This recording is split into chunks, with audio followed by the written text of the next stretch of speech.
Hi and welcome back. I'm Gurton and we're now in the final modules of your Rescu Academy Reigniting Your Relationship course. Did you know that research shows that happy couples in many ways have better health and overall well-being than their single or divorced peers?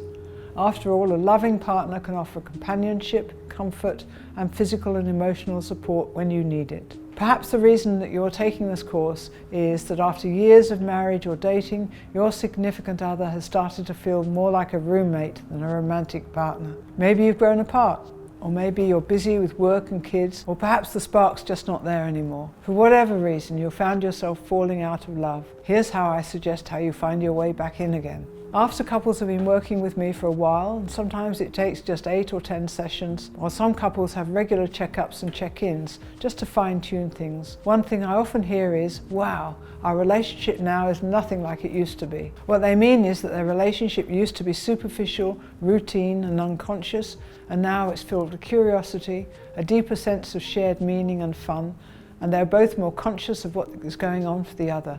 And of course love, both emotional and physical. This is what we call intimacy. It's not exclusive to couples. Single people can achieve intimacy in their friendships without having sex. And as I explained when we were talking about the human givens in our earlier module, we all need intimacy in our lives. We all need someone we can share our time with without feeling judgment or criticism and feeling increasingly liberated and connected.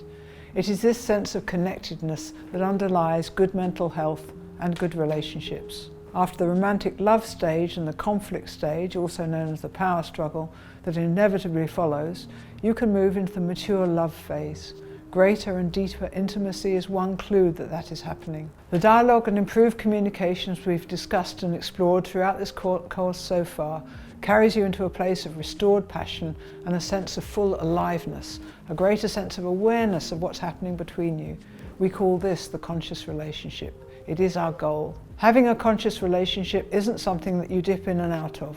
It means that every day you wake to more opportunities to express your love and to receive the love that's been offered to you by your partner. There is nothing more dampening to offer love and to have it rejected or to go by unnoticed. Let's look at practical ways to develop a conscious relationship.